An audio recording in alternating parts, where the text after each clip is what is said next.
Welcome back to the DFS Sweatshop. I'm your host, your DFS Jerusalem, coming to you live from the list. You got 150 entries, and then you're a shark, and I don't fuck with you. So there's too much good shit on here. This is the often imitated, never duplicated. I'm here with my lovely co-host. Thank y'all. Stay safe. Enjoy. I may have been calling in to work. You're gonna be in the running for the Snowflake of the Year. Get your shit together with your snowflake. I'm here at the crib, man, and I'm just finishing up. Stop. Throw them bitches in the main. I'm telling you. You're gonna see the results, bro. You're gonna see it. This is what's really gonna help you out. You know how I feel about the home dogs. There's a lot of fight in the home dogs, and I really think a lot of shit to go over tonight. Who that scored all them points over there? Player of the night. Get him in your lineups. Get him in there. And let's go get this money. Thursday, let's go, and remember, in the sweatshop, we always keep it 300.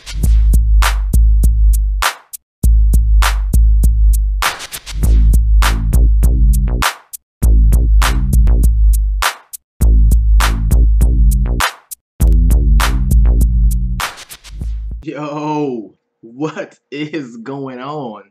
This is your big homie, man, the DFS Jerusalem, and of course, you can follow me on Twitter at DFS Jerusalem. Today, we're going to be going through with our regular formatting of the show. We are going to talk some about the feature 4 plays, the guys that I had in the bulk of my lineups. We're going to talk about the feature 4, the core 4, everything. We're going to talk about everything. We're also going to roll through and kind of dissect a little bit of what we saw from last night's action. Remember, we had 6 games on the slate. We do have 10 games popping up. There's a couple of things that I just want to address, just first and foremost, okay? A few things that put a lot of people on tilt, and it's no fun when it happens to you, but just know it's gonna happen. This is NBA. It is gonna happen. All right, you've got Anthony Davis. I'll talk about in the game, 4 minutes, bangs knees with Maurice Harkless. Maurice Harkless stays in the game. Anthony Davis is done.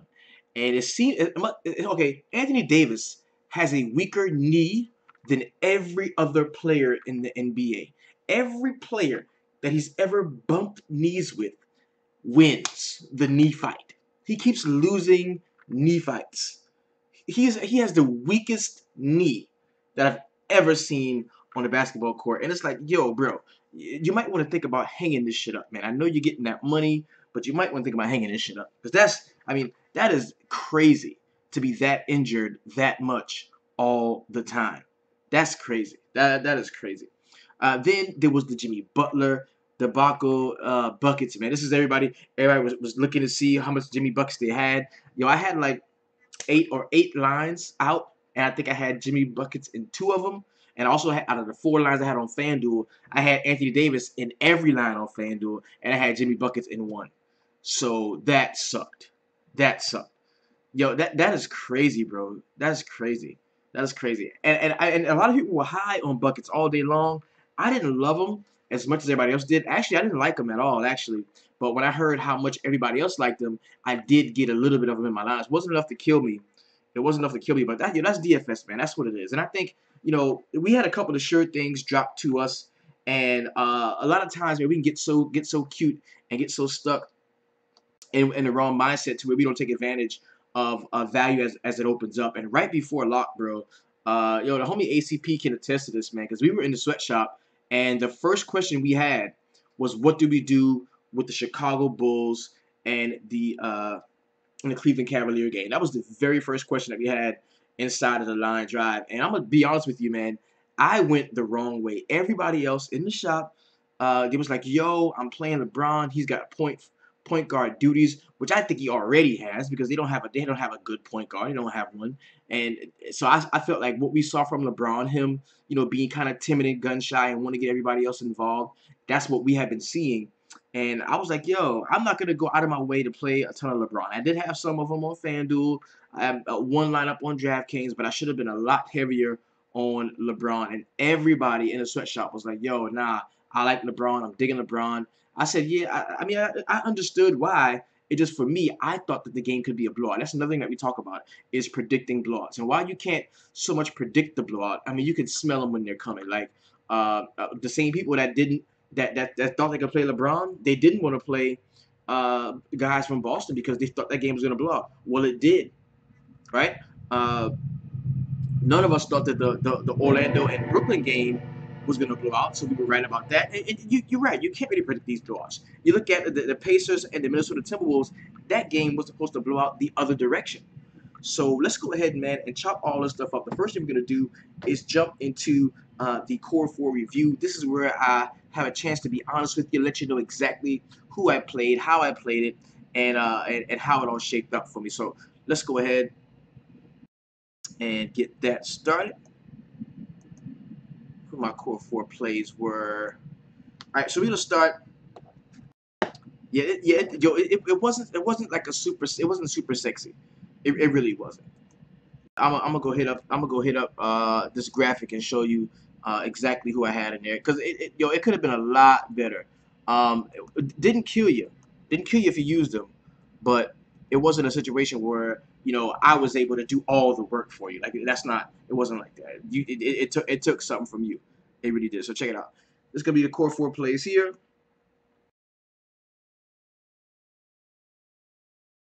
Bam.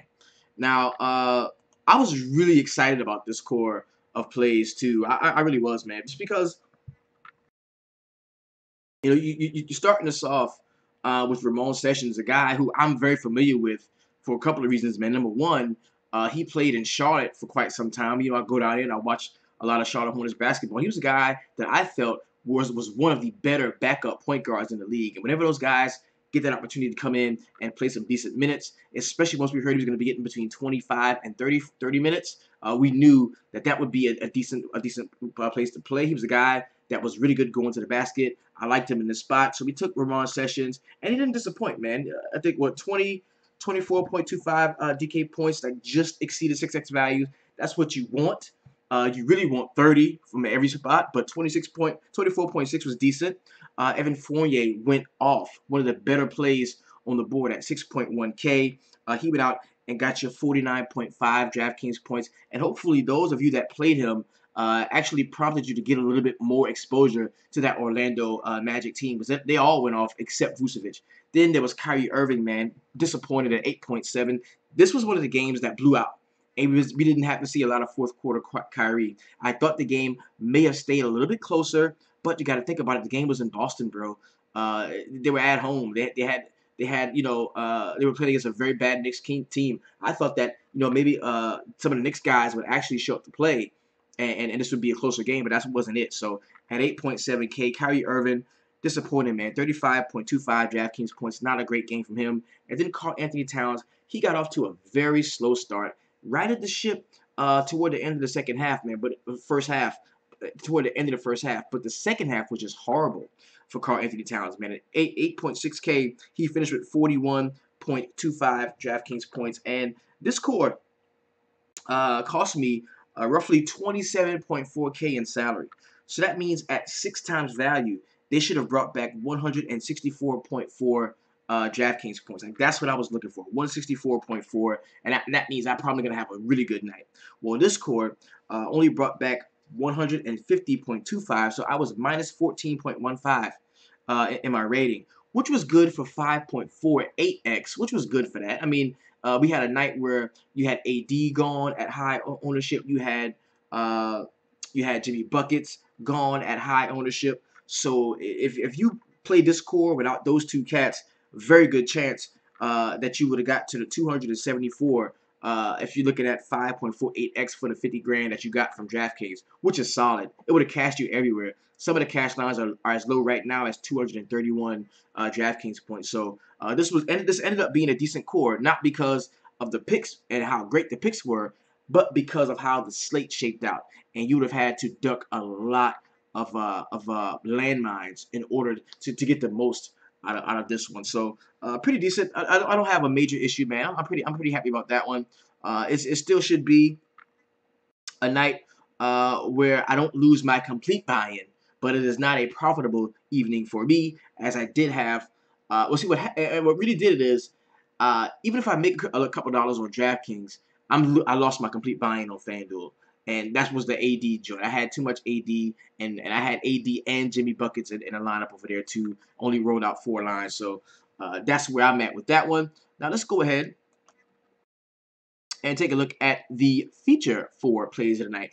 These are the 4 most talked about, tweeted about guys in the DFS Sweatshop, in the Facebook VIP, and as well as on Twitter. Let's go ahead, jump into the first play of the game. I'm talking about the Who Dat scoring all them points over there. Player of the night. That is going out to Corey Joseph, man. Kojo in 29 minutes off of the bench for the Indiana Pacers, man. Had a really solid game. I'm talking 21 points, 5 rebounds, 2 assists. He hit 5 3-point shots, 3 steals. Really nice game we saw from the homie, man. Really nice game from Corey Joseph, man. He got it in. He got it in. Edmund Neves says Wiggins with no Butler was set up to smash. Oh, that was so crazy. And I even thought the same thing for Cat. We look at a guy who can have that much usage and Jimmy Butler not playing. And the one thing is I wanted to be on the Indiana wing play. Like I wanted to be on Oladipo. You know how I feel about Oladipo this year. I think this is his year, and I didn't play him. I didn't play him because I got afraid of Butler. I was like, nah, I'm not gonna play him. Butler's one of the better wing defenders of the league. I'm not gonna fuck with that. So Butler sits down and dude goes out and smashes. The guy that I like go out and smashes. That's just how it is, man. Next what we talk about is how did I miss that play tonight? And this is gonna be funny because we talk a lot about Boston rebounding the basketball and how they don't really rebound the basketball very well. And we over the last couple of seasons, man, we've seen them get punished. I mean, just straight punished. Getting out rebounded like crazy, insane numbers by guys who are really not good. Like you can stream rebounders against them is what we've been seeing over the last few seasons. Well, check this out. The homie Enes Kanter from my New York Knicks, man, 16 points, 19 boards. He had 8 boards in the first quarter. He was going ham. Okay. Also blocked the shot, 3 turnovers. Awesome game for Enes Kanter. In 30 minutes, he went the fuck off.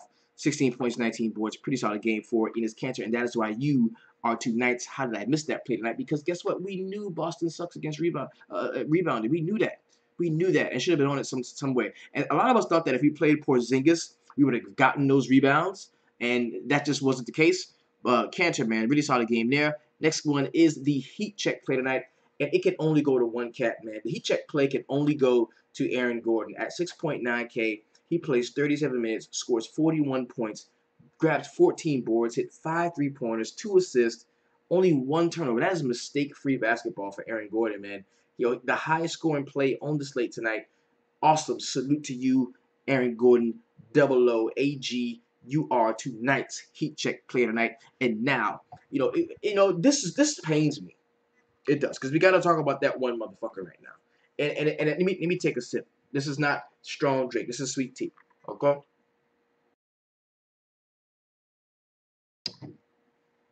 This really pisses me off. You see what I got on, brother? I don't want to do this to you. I got love for you. I got love for you. You know what I'm saying? I don't want to do this to you. Right? You my dude. But god damn. Yo, I even look for motherfuckers to put under the with your snowflake ass. Kristaps Porzingis, you's a motherfucking snowflake with your old snowflake ass, and I ain't gonna roster your bitch ass again. I don't care if you're the only motherfucker in New York that can play a little bit. I'm not gonna play you. You're priced at 8.5K. That's too high. You lulled us into a false sense of security with that last decent game you had. But good God, man, tonight you's a motherfucking snowflake with your snowflake ass, and I feel bad. I feel bad that I'm a Knicks fan. Like you pissed me off about being a Knicks fan. I'm mad about that because you suck. We got rid of Carmelo. The show is yours. All you got to do is put the ball in the basket. That's all you got to do. You're on a team full of bums. You should be shining, brother. You should be on some shit like, yeah, I know we sorry, but I'm getting mine. Like that's where's that? That should be your attitude, Kristaps. Shit, everybody else sorry as fuck, but I'm doing me. That's what you should be. That's the way your game should be talking to us. You know what I'm saying? But no, man, you's a fucking snowflake, and I'm done with your ass. Let's get over the rest of the motherfucking show. Snowflake ass motherfucker. first day first, let's go ahead. All right, I'll pull this up because we do have 10 games tonight, man. And I want you to take a look at this as well on DraftKings because, you know, they've shortened the turbos for us. I remember we used to have like a 5-game turbo sometimes, 4-game turbo sometimes. We've got a 3-game turbo starting at 8, and then we've got 2 games at night at 10:30. But we got a 10-game all-day slate. Well, not all day, but the whole slate is 10 games, kicking off at 7 p.m. That's going to be solid. If you want to really chop it up and get in here and break it down with us, go to the website, www.dfssweatshop.com. That way, at 5:30, when everything goes live, we can chop it up. Well, actually, we're going live at 5 tomorrow. We're going live at 5, right? So, yeah, bro. Oh, my God. It's tough. Tough. All right, so let's go ahead. We're looking at RotoQL, man. This is my absolute favorite DFS tool, man. You hear me plug it a lot. They don't pay me for it. They should. But this is a really dope DFS tool, man. I use it a lot, and I really do like it. And I want you all to be aware of what went on last night. So that's why we're going to kind of roll through really quick.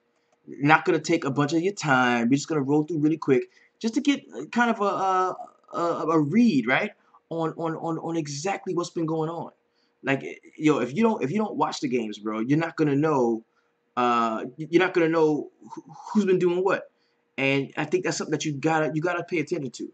Like, you really do. You got to pay attention to to what happened the night before.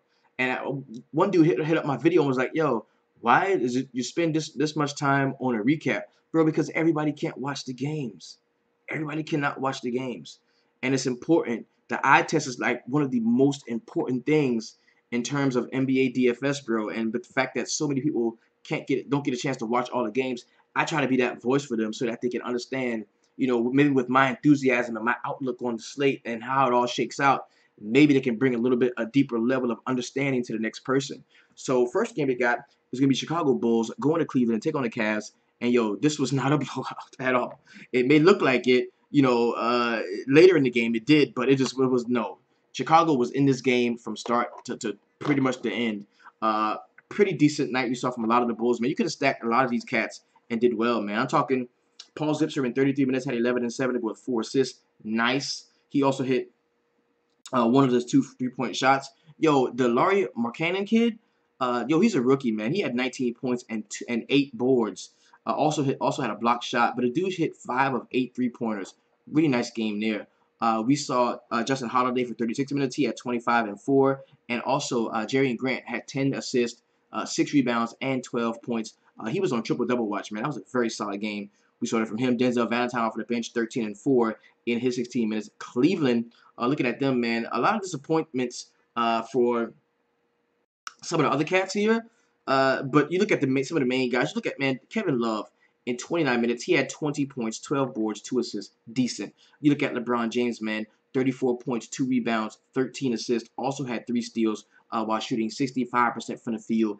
And it was a point in the game when he was just like elbowing people and just knocking people down, going to the basket and dropping it in.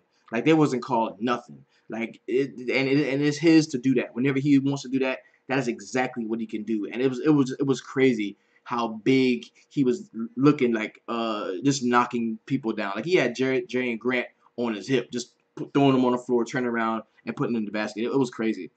We saw Jeff Green for 23 minutes. He had 16 and 2 to go with 2 assists. Decent game there. Dwayne Wade had 11. Also, Kyle Korver chipped in 11. So it was a pretty good team effort from everybody, but LeBron did head everything off, man. And J.R. Smith was J.R. Smith. This dude played 32 minutes, had 3 points, 4 rebounds, and 4 assists with a steal. That dude fucking sucks. Next game we got is going to be the Brooklyn Nets and the Orlando Magic. Easily the most entertaining, like the highest scoring game, the closest game of the night, man. Easily it was. DeMar Carroll in 26 minutes had 17 and 6 boards to go with 2 assists, 1 steal, and 1 block. We saw Rondé Hollis-Jefferson chip in 18 points with 5 boards, 2 assists, 1 steal. Also had a block shot there. And you can see Aaron Gordon, man. Ooh, Lord, that was great. But D'Angelo Russell, man, in 29 minutes, he had 29 points, 5 rebounds, 1 assist, 2 steals. And he was a guy that we talked about on yesterday's show. Like, that dude, like, he has the complete green light. He was jacking, bro. He was jacking. He hit 4 of 9 3-point shots. Only had 3 turnovers. So it still was a pretty decent game for him. Karis LeVert, a guy that I was very high on, in 29 minutes, he had 15 points, 8 rebounds, and 5 assists while shooting 36% from the field. Come on, Coarse, man. You could do better than that. You really could. On the Orlando side, Evan Fournier. Nice game from him in 36 minutes. He had 28 points, 6 boards, 4 assists, and 3 steals while shooting 60% from the field. Hit 2 of 5 3-point shots, all 8 of his free throws. Very solid game from Evan Fournier. Aaron Gordon, bro, the heat check play tonight, led the team in minutes with 36.38. Also had 41 points, 14 rebounds, 2 assists. He shot 14 of 18 from the field, bro. That's 77.8%. That was nutty. That was nutty. Hit 8 of 10 free throws and hit 5 of 5 3-point shots. All 5 of his threes. So pretty much it was a fucking career day for him. So if you didn't play him, don't feel like you're some kind of douche who don't know what you're doing. You just missed a guy's career day. That's going to happen a lot. Very rarely are you going to just happen to play a dude when he has like the highest scoring output he's ever had in his life, in his NBA life. So don't feel like an asshole if you didn't play him. DJ Augustine in 28 minutes had 19 and 1 to go with 6 assists and 3 steals. Pretty decent game there from him. Foul trouble plagued him early. Man, he should have had a lot more minutes. Next game we got is going to be my New York Knicks and the Boston Celtics. And this game was a laugher, bro. It pretty much was. Yo, once we saw that, the snowflake of the night, Kristaps Porzingis could not do anything. He couldn't do anything. We knew that this game was going to blow out. Like, this game was totally predicated, and the Knicks in general are totally predicated on how well Kristaps can do. And I'm talking 31 minutes for him. Second on the team in minutes behind Courtney Lee. He had 12 points, 5 rebounds, hit 3 of 14, 21%. Your ass too damn big to be shooting 21% from the field. Get your big ass down there and bang. Get your ass down. Shooting them lazy ass jumpers and shit. Get your ass down there, man. He missed three free throws. Took 2 3-point shots. Didn't hit any of them. Tim Hardaway Jr. was shitty in 27 minutes. He took 5 threes. Didn't hit a single one. Only had 6 points and 3 boards. The only bright spot on this whole team, this whole game, was Enes Kanter, bro. He did the dirty work. In 29 minutes, 16 and 19 to go with the block while shooting 63% from the field. Pretty decent game there. And Willie Hernangomez chipped in 12 points in 11 minutes. Also had a rebound and 2 steals. From the Boston side, yo, happy birthday to the homie Jaylen Brown, man. He played 32 minutes leading the team, and he also led them in points, too. 23 points, 4 rebounds, 1 steal, 1 block, while shooting 56% from the field and hit 3 of 6 3-point shots. Yo, the homie, Tatum, in 31 minutes had 22 and 4 to go with 2 assists, 4 steals, and 2 blocks, while shooting 60% from the field. And he hit 4 of 6 3-point shots. Pretty nice game there. Al Horford chipped in a nice double-double, 13 and 13. Also had 5 assists and a block shot, shooting 62% from the field. So you see what's going on here. Everybody is shooting well from the field. Everybody, except the guy that I had a lot of, Kyrie Irving. In 29 minutes, he had 20 points, 3 boards, 7 assists, 1 steal, and only shot 38.5% from the field. Hit 1 of 5 3-point shots. Next game we got is the Indiana Pacers and the Minnesota Timberwolves, man. The Pacers, man, they put a pretty solid 5 out there, man. You think they wouldn't look this good? You think they wouldn't look this good because they had they didn't have Miles Turner, but Sabonis chipped in really nicely, man. In 25 minutes, he had 15 and 11 to go with 5 assists. And why couldn't he do this last year with Oklahoma City Thunder? Like, oh yeah, because fucking Westbrook was jumping in front of his teammates to get rebounds. Bojan Bogdanovic in 30 minutes, he had 19 and 5 to go with 1 assist while shooting 75% from the field. We saw a decent game from Vic Oladipo, 28 and 3 to go with 3 assists and 2 steals. And yo, Darren Collison had a monster, bro. A monster. He dished out 16 dimes.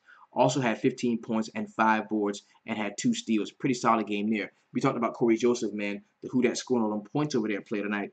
In 28 minutes, he had 21 and 5 to go with 2 assists and 3 steals. On the Minnesota Timberwolves side, leading the team in scoring was easy. It was Karl Anthony Towns in 28 points in 30 minutes. He had 7 rebounds, 2 assists with 2 blocks. We saw Jamal Crawford chipping 18 off of the bench with 9 assists. God. 2 steals as well for him. Nemanja Bjelica in 25 minutes had 18 with a rebound and 2 steals. Also had 2 assists. Also had a steal and a block. And the starting 5 just sucked, bro. Shabazz Muhammad in 31 minutes had 14 and 2 to go with an assist and a steal. And it was just bad. Like Taj Gibson was bad. Wiggins was horrible. He only shot 33% from the field. He took 9 shots, 7 points, 4 rebounds, 2 assists, 1 steal. Horrible. This is just a bad showing for the Timberwolves in general. Um, Two games have not yet ended. The New Orleans Pelicans and the Portland Trailblazers, and the Utah Jazz and the LA Clippers. Right now Boogie has just started to kind of heat up some. So he's actually looking pretty good right now. Of course, that's going to happen because you saw the homie Anthony Davis left the game early. And I do think that he got 31 and yeah, he's going ham. 31 and 13 or something like that. He's going ham. So it's gonna be a pretty decent night, man. We're gonna finish off the night strong in that late tournament. Jameer Nelson is having a pretty decent game here, so it's gonna be a good one, man. Let's go ahead and look forward to today's big slate, man. They got 10 games. First game we got. You know what time it is, baby. You know what time it is, baby. First game we got on the slate is gonna be the Denver Nuggets and the Charlotte Hornets. This is a game that I really would like to go to. And I would really love to go to this game. I really would. So we have the Denver Nuggets here on the road facing the Charlotte Hornets. 212-point total here. Loving that. You got Kemba at home, priced down 7.7. You get Kemba priced at the crib. Okay, let's look at this now. You got Kemba at the crib, priced down against the Denver Nuggets. And I want to take a look at where they are in terms of pace. I want to take a look at where they're at. Can we see that? Yeah, let's take a look at that. Denver Nuggets, second in the league in assist percentage, so you want to take a look at that one. I think they're high up here in pace too, though. What are you at? What are you at? The Hornets are 14th in pace, over 100. That's good. The Nuggets are one of the last teams in pace. Ooh, that's bad. Kemba is in play because the Hornets are at home. Well, not just that, man. Kemba's in play for me because, of course, because the Hornets are home. Of course, Kemba's in play. They're also in play for me because of how bad Jamal Murray is defensively, bro. Jamal Murray is just bad defensively. So I like that. I'm gonna have some exposure here. I think Jeremy Lamb, of course, is in play at 5.6. Dwight Howard still is too cheap at 7.1. He is going to clean the glass at the crib. I even think Dwayne Bacon is in play at 3.5, but I'm not gonna highlight him just yet. Jokic at 8.9. Jokic does a lot of his work at the top of the key, and for that reason, if you wanted to play him, I wouldn't see why that would be a major issue. You're going to have a lot of banging, but Paul Millsap doing most of the rebounding. Nikola Jokic wants to get out and start transition. I can get that. But I do like Jamal Murray at 4.5. We know how Kemba can struggle defensively at the top, so I kind of like that. And maybe Will Barton off of the bench at 5.6 can be usable as well. I kind of like that one. But Jokic at 8.9. This is gonna be a nice one. I like this game. Then you got look at Frank Kaminsky at 5K. That's also a play that I definitely think that we can look at as well. Next game we got is gonna be the Minnesota Timberwolves and the Detroit Pistons. It's a 208-point total. Yeah, we got MKG. Should be back tomorrow. Okay, yeah, let's take a look. Let's look at the notes on Michael K. Gilchrist because he could be back. Estimated return is 10.25. Yeah, he could be back. So that's definitely something that we can take a look at. Coach D. Clifford said Tuesday there's a good chance that MKG will play in Wednesday's game against the Nuggets. Okay. Well, for me, the way that would change things for me is, of course, you're not going to play Dwayne Bacon. He's dead. Dwayne Bacon is dead. Frank Kaminsky still pretty much is in play for us, I think, in this spot too.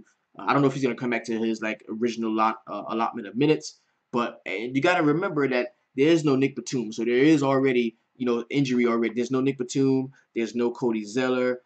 There's no Michael Carter Williams. So there's a lot of guys already injured. So I wouldn't look for the rotation to change too drastically. Maybe you might just see Dwayne Bacon shift down to a bench role and do some work with the second team with MKG starting at that three spot. Or they may even take Marvin Williams off and put Marvin Williams on the second team.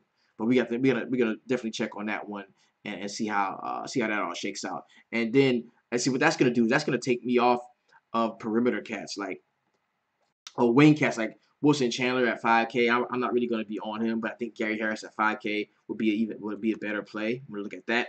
So let's go ahead and take a look. Next game we got the Minnesota Timberwolves and the Detroit Pistons. Here we got Andre Drummond at 7.9, Karl Anthony Towns at 8.6. I'm gonna give Towns another play, a second look here. I kind of like him in that spot, especially if Jimmy Butler's gonna be out. I think that you might not see Jimmy Butler again. Reggie been playing good, and Teague fucking sucks on D. That is exactly what I was thinking. You look at Reggie Jackson at 6K. I like him in this spot. Tobias Harris at 6.2, another guy I think is usable. We know how Andrew Wiggins does struggle to defend some of those active wing guys that can go out and rebound as well. I kind of like that. And this is a nice spot, I think, for Avery Bradley, too, at 5K, especially if we're not going to be seeing Jimmy Butler, bro. I kind of like that one. I like that one. Then you got Ish Smith off of the bench at 3.8. If you need that, then that's a guy that you can look to. I think will be better served to play a lot of the starting guys.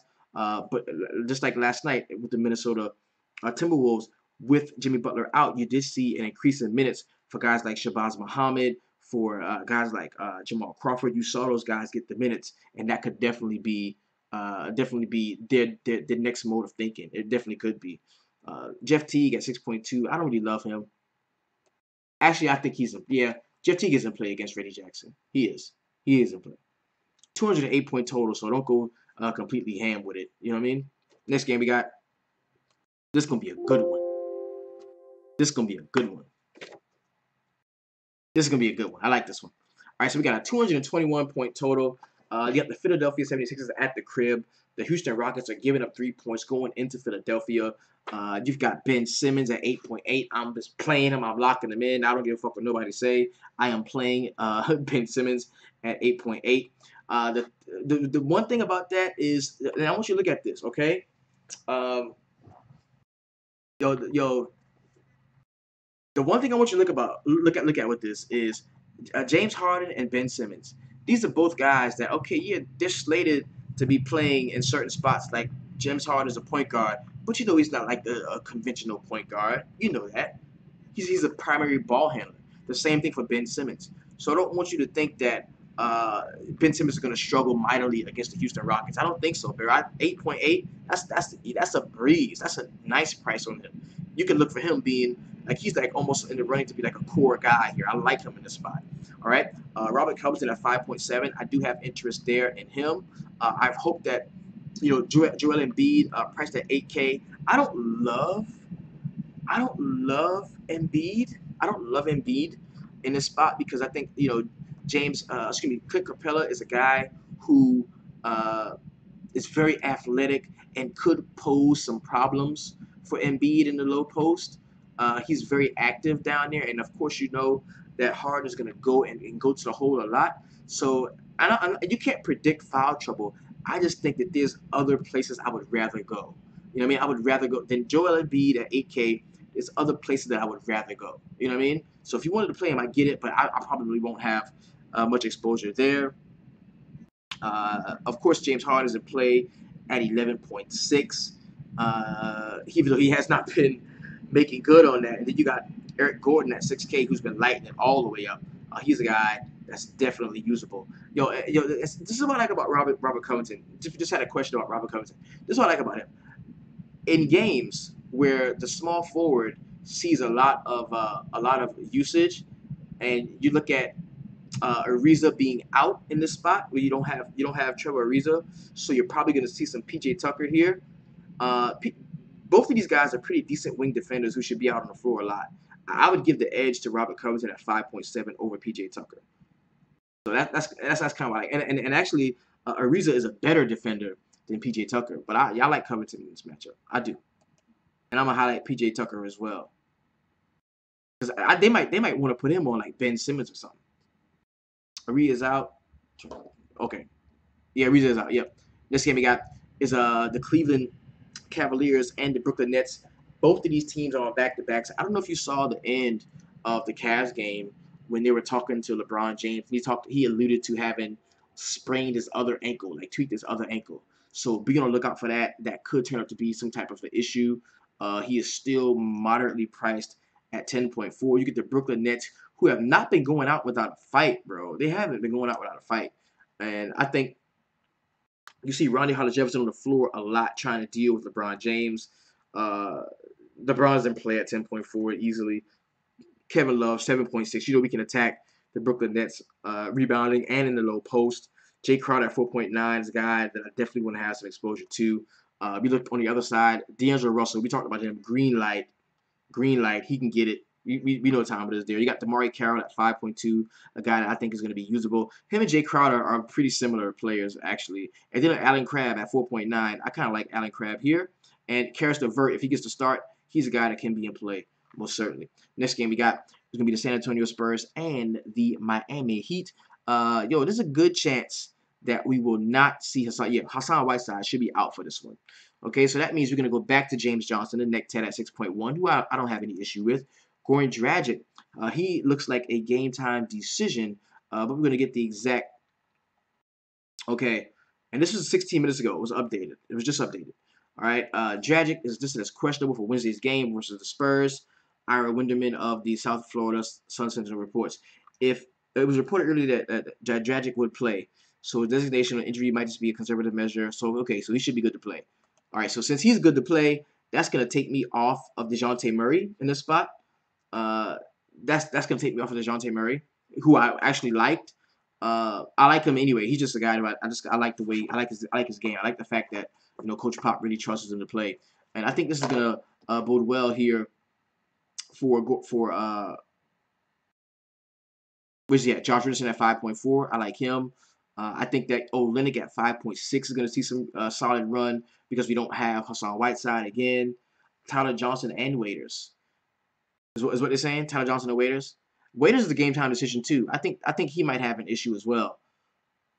Let's take a look at Waiters here. It says Waiters' ankle is listed as questionable for Wednesday's game versus the Spurs. He didn't participate in Tuesday practice after playing just 23 minutes during Monday's game. So even if he does play Wednesdays, there's no guarantee he'll see a 30-minute workload. So that'll take me off of that, and that'll put me definitely squarely on Josh Richardson, maybe even some Tyler Johnson at 4.3. Definitely. Yeah. On the other side, Danny Green 4.9. He is in play for me. He's gonna have to be out there playing a lot of defense. I kind of like him here. LaMarcus Aldridge with no real like bona fide post presence, I wouldn't have an issue playing LaMarcus Aldridge here. Yes. Next game we got Indiana Pacers and the Oklahoma City Thunder. Give me some Vic Oladipo, baby. Okay, I'm gonna break this down, okay? And this is like some narrative shit. Vic Oladipo was so glad. He was happy the way that he got traded to Oklahoma City. Like he really liked liked that. Like he was like, all right, cool. I'm gonna go to Oklahoma City. Russell Westbrook started treating him like a little brother. Like they was tight as fuck. He was like, hell yeah, I'm gonna show them motherfuckers they shouldn't have got rid of me from Orlando, Oklahoma City. And then they just got rid of him and traded him.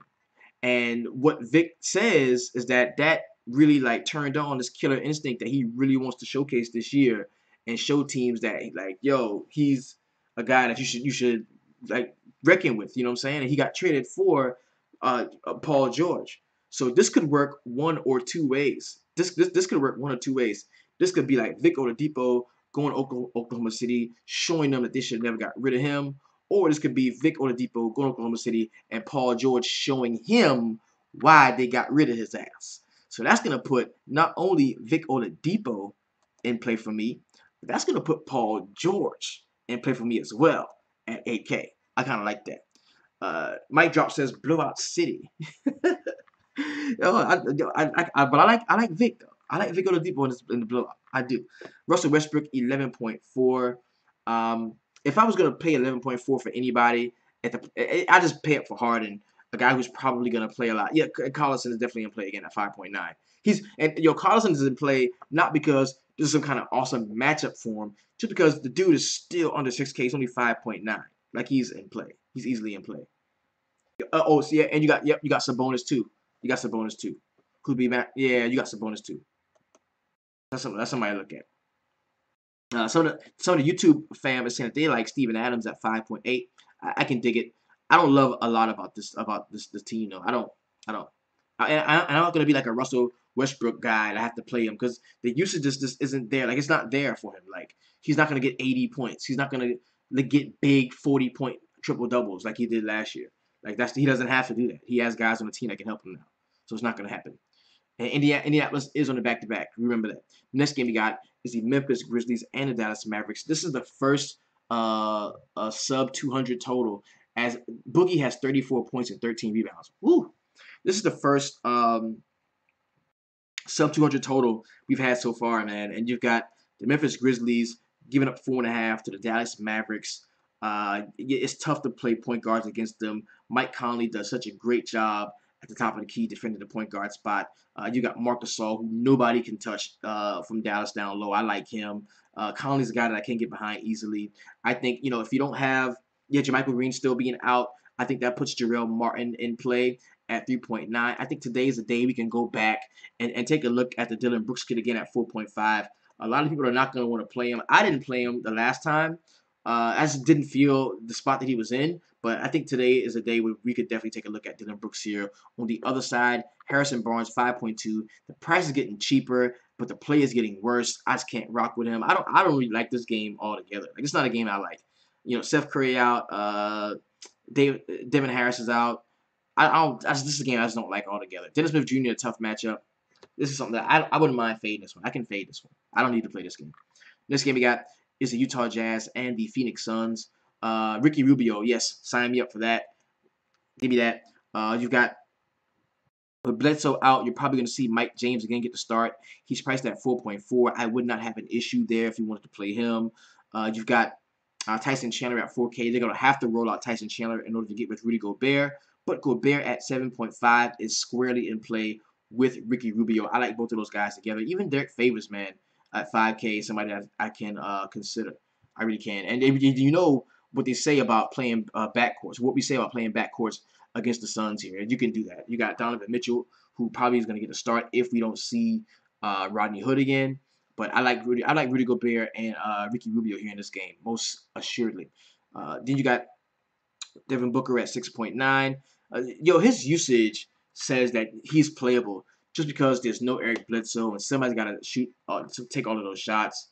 You can look at Devin Booker here, but I love Rubio. He's one of my favorite plays on the slate coming up today. Next game we got is going to be the Toronto Raptors and the Golden State Warriors. And I want to take a look at what DeMar DeRozan does against the Warriors, man, because this might be something that we can use.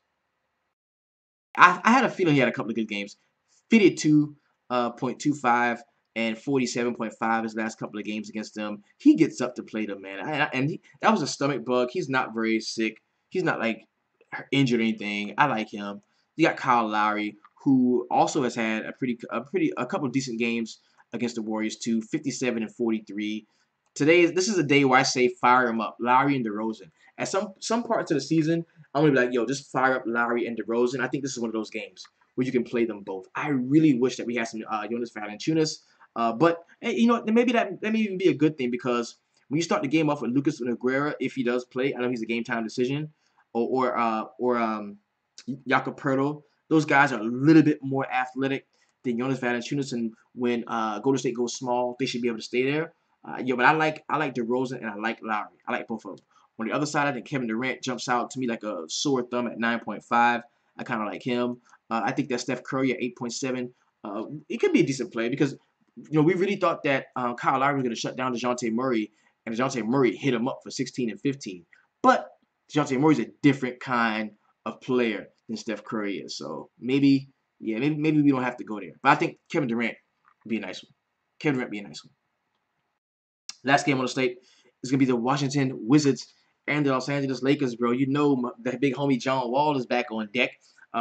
He owe me some money, so I think I'm going to try to collect a little bit of that today. We've got the Washington Wizards only favored by 6 points in the highest total of the evening, 231 points here. Lonzo Ball, he's going to be in play everywhere. You look at him.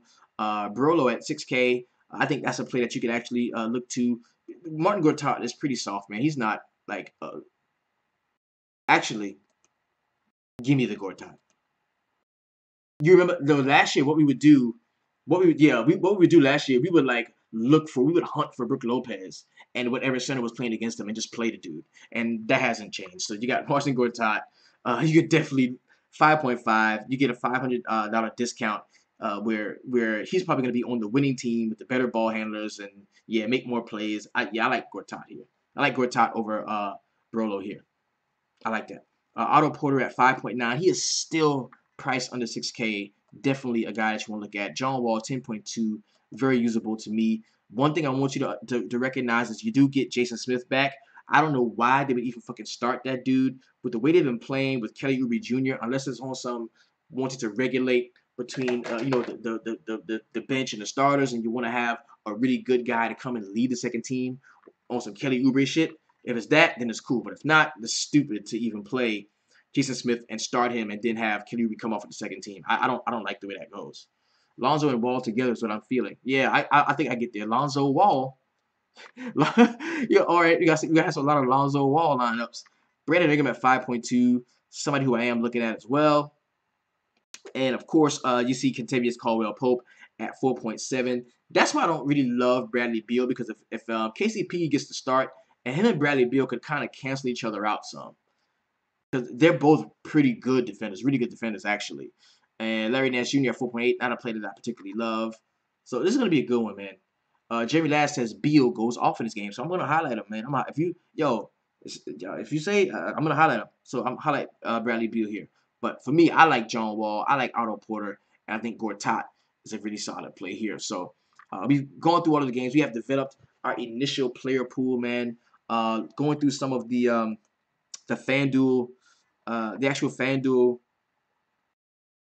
pricing, as you see here. Like on FanDuel, you got Kemba Walker, the big difference. He's 7.7 on DraftKings, but he's 8.1 on FanDuel. You've got Dwight Howard at 7.9 on FanDuel. You talked about liking Jamal Murray at 4.1, which is a good price for Jamal Murray on FanDuel. That's cheaper than his DraftKings price. That's a pretty good price there.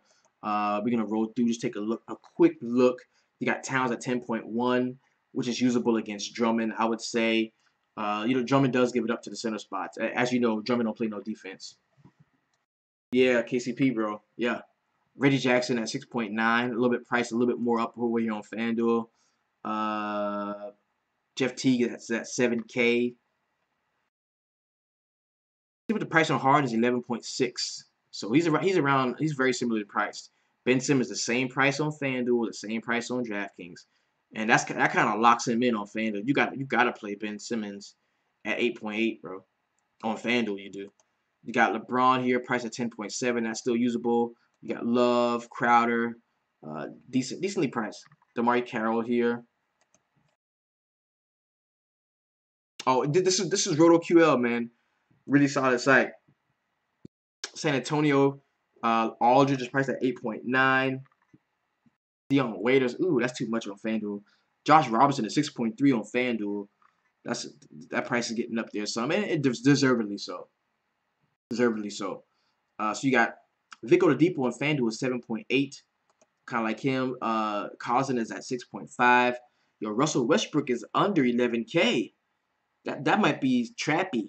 I'm gonna take a look at that. If I play Westbrook, it's gonna be on FanDuel. If I play him, you got George at 8.7. He's 8K on DraftKings, so that's a little bit of a discrepancy there. And yo, it's good to find out, man. You got Memphis and Dallas here. Conley 7.5, Gasol 8.8, Jarrell Martin at 4.4. Kind of like that. That's a good value there. You got Rudy Gobert 8.5, priced up a little bit from DraftKings, but I can use that. Ricky Rubio, they know he's a good play. He's at 7.6 here. Both of those guys are in solid spots.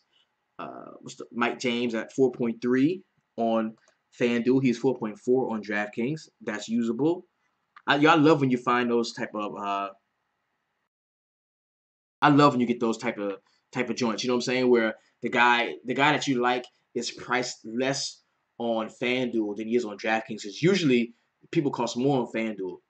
I like that whenever that happens. So DeRozan 8.3, Lowry 7.1. I'm using both of those guys tomorrow. I really am. Damn, Boogie got 66 points. Good Lord. He just led the slate. But he can't be Aaron Gordon out, though. He can't. KD is priced at 10.1. Tough. So then we go to Washington with John Wall is 10.2. Brad Beal 8K. We got Otto Porter priced up 7.5 here. Gortat's at 6.1. That's a really solid price for the center here. You got Lonzo Ball 7.4. Not bad at all for him. Brolo 7.1. See, they know that. See, on DraftKings, Brook Lopez is priced up higher than Martin Gortat, like 1,000 higher on FanDuel, but 500 higher on DraftKings. Little shit like that, man. You notice. So we went through, chopped up the slate, man, game by game, really worked it out, man. Shout out to everybody that stayed up to play with the homie and have a really good jump on what we got in store, man. So if you wanted to be a part of this thing, man, and jump in with us at 5 o'clock today, we're going to be breaking down the slate in its entirety, like really breaking it down, getting what we have, and building lineups, rolling it together, hitting those single entries up real hard. If you want to do that, man, go to the website, www.dfssweatshop.com.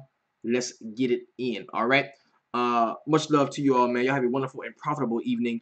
This has been your DFS Jerusalem. You can follow me on Twitter at DFS Jerusalem, saying if you are on FanDuel, keep it 450. If you're on DraftKings, keep it 350.